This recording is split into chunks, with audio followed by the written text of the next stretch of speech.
Nous continuons notre introspection des états d'âme de Jérémie ainsi que les oppositions qu'il a rencontrées. En guise d'introduction, je me permets d'attirer votre attention sur un ou deux versets pour raviver votre curiosité tout au long du chapitre. Au cours de ce chapitre, Jérémie va être attaché au pilori par le grand prêtre officiel Pachéour. Ce ne sera pas tout de suite une torture, mais certainement une humiliation publique. Et vous entendrez alors la réponse du berger à la bergère. Je laisse à Jérémie le soin de vous la faire découvrir. Le chapitre se poursuit ensuite sur des confidences, voire des reproches, oui, peut-être plutôt des reproches, que Jérémie fait à Dieu. Vous entendrez la phrase suivante. « Seigneur, tu m'as séduit et j'ai été séduit, tu m'as saisi et tu as réussi. » Vous ferez attention au contresens. Ici, quand Jérémie dit à Dieu « tu m'as séduit », c'est au sens de la séduction tromperie. Tu m'as menti, to deceive en anglais, trompé. Seigneur, tu m'as trompé et j'ai été trompé. Jérémie qui dit à Dieu regretter d'être son prophète. À la fin du chapitre, vous entendrez d'autres tournures que nous avons déjà entendues. Je vous laisse en petit quiz le soin de me dire à quel personnage biblique les dernières expressions du chapitre vont-elles vous faire penser. Jérémie, chapitre 20.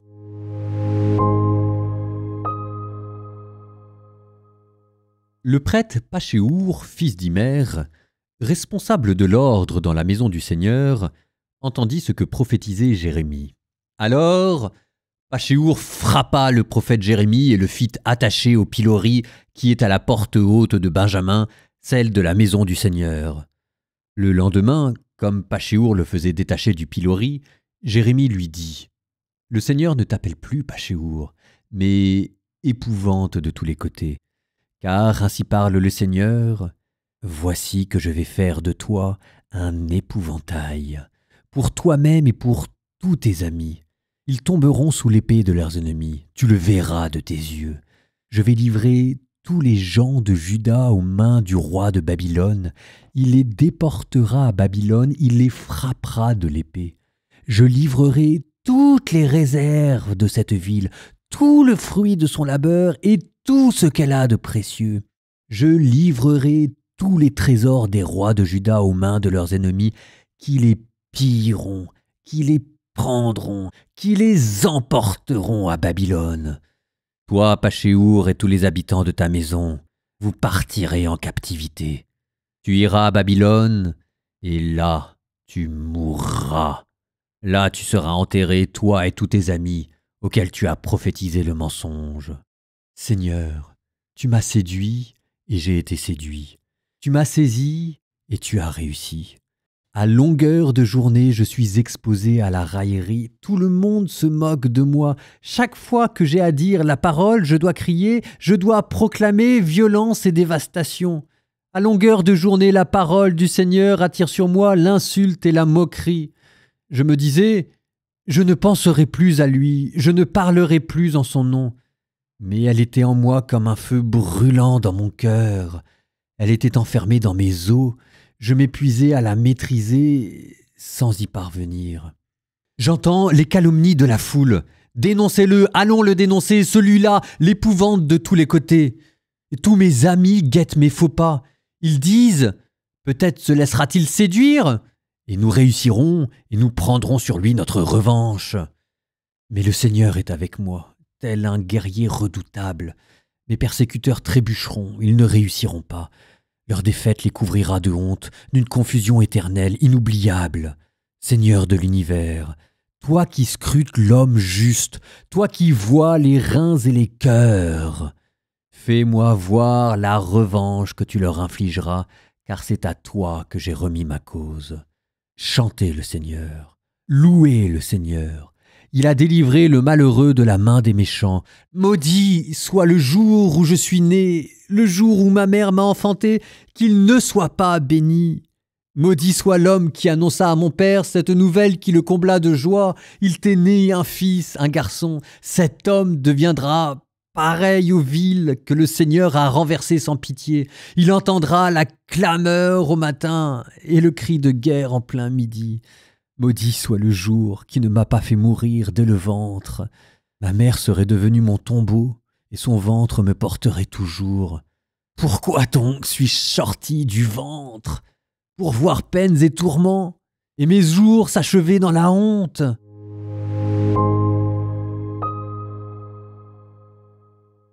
Il y a quelque chose d'émouvant dans ce chapitre, c'est que là vous entendez en direct un prophète craquer. Vous savez, on imagine souvent que les prophètes, Isaïe et Ézéchiel, c'était des sortes de surhommes. Et là, vous avez quelqu'un qui est au fond du gouffre dans la souffrance et le cri de désespoir.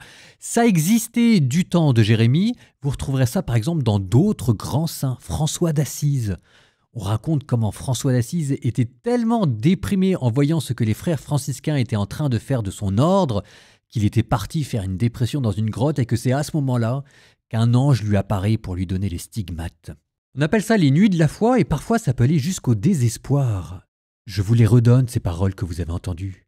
Maudit soit le jour où je suis né, le jour où ma mère enfantait, qu'il ne soit pas béni. En introduction, je vous avais dit, mais à qui ça va vous faire penser? Est-ce que vous l'avez trouvé? Normalement, ça a dû vous faire penser à Job. C'est exactement les mots que l'on trouve dans Job. Quand il commence à ouvrir sa bouche pour se plaindre, « Maudit soit le jour où je suis né, ce jour-là qu'il ne soit pas tenu dans le compte des livres que Dieu tient devant lui. Maudit soit le jour où ma mère a ouvert le ventre pour moi. » C'est tellement les mêmes phrases qu'on ne sait pas très bien si c'est Job qui a inspiré Jérémie ou si c'est Jérémie qui a inspiré Job. C'est probablement plutôt d'ailleurs Jérémie qui a inspiré Job parce qu'on pense que Job est d'une rédaction tardive, même si on l'a entendu tout au début de la Bible en un an parce que c'est une expérience humaine tellement existentielle qu'elle vaut de tout temps, de toute époque. Ça vous montre encore une fois le génie de cet homme. C'est le premier dans la Bible à vous décrire avec autant de finesse une crise existentielle. Cette crise existentielle amène Jérémie jusqu'à avoir des pensées suicidaires. Maudit soit le jour qui ne m'a pas fait mourir dès le ventre, ma mère serait devenue mon tombeau et son ventre me porterait toujours. Quitte à exagérer, mais après tout le texte le supporte, peut-être qu'on peut envisager Jérémie ayant fait une tentative de suicide. Ça va jusque-là. Il y a quelque chose encore en plus, c'est qu'il y a quelque chose de l'ordre de la tragédie. Parce que on sent que c'est comme s'il était enfermé dans un rôle, à la fois il le déteste, et en même temps, c'est là où il dit qu'il a été trompé par Dieu. C'est qu'il ne pourrait pas se passer de ça. Je me disais, je ne penserai plus à Dieu, je ne parlerai plus en son nom. Voilà, je ne veux plus être prophète de Dieu. Mais sa parole était comme un feu brûlant dans mon cœur.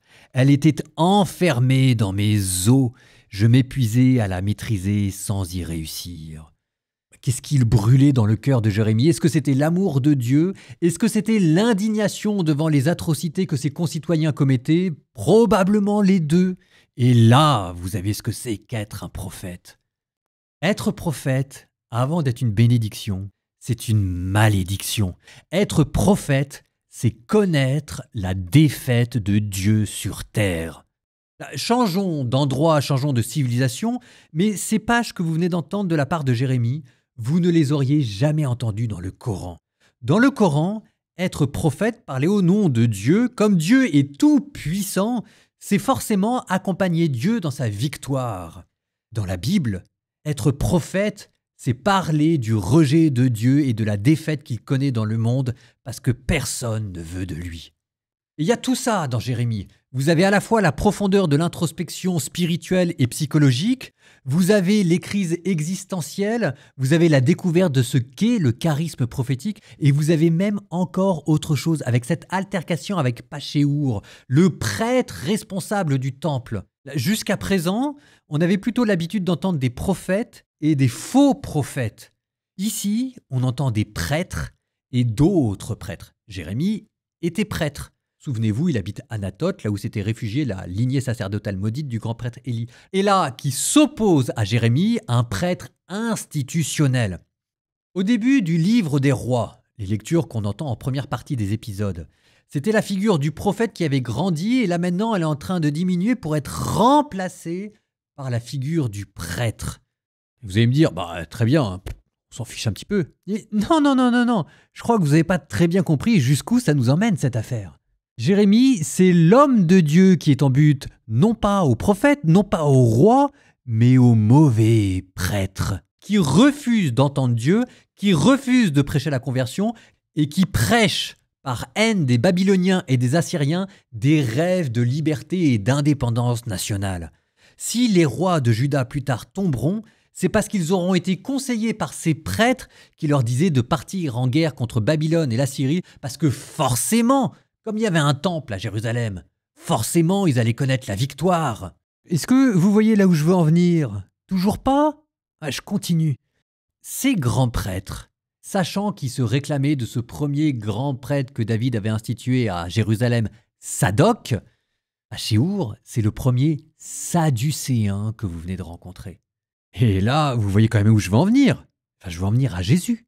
Les Sadducéens, c'étaient ces grands prêtres au temps de Jésus qui avaient mis la main sur le temple et qui essayaient de fomenter, sans y toucher, mais tout en y touchant, des rêves de grandeur et d'indépendance nationale. Et c'est une des raisons pour laquelle ils condamneront Jésus. Et bien ici, Jérémie anticipe à nouveau Jésus, cette fois-ci dans le procès qu'il aura contre le Sanhédrin. Quand je vous dis que Jérémie, il invente tout, nous terminons par une prière. Au nom du Père et du Fils et du Saint-Esprit. Seigneur, je te confie les moments où je craque. Je te confie les moments où je doute de moi-même au point d'avoir des pensées de ténèbres. Seigneur, je te confie le moment où je voudrais tout arrêter, où je voudrais cesser d'être chrétien parce que c'est trop dur, où je voudrais simplement cesser de subir des moqueries, ou alors tout simplement avoir une vie normale, Seigneur. Seigneur, je te demande de prendre soin de moi. Je te demande de ne pas me juger.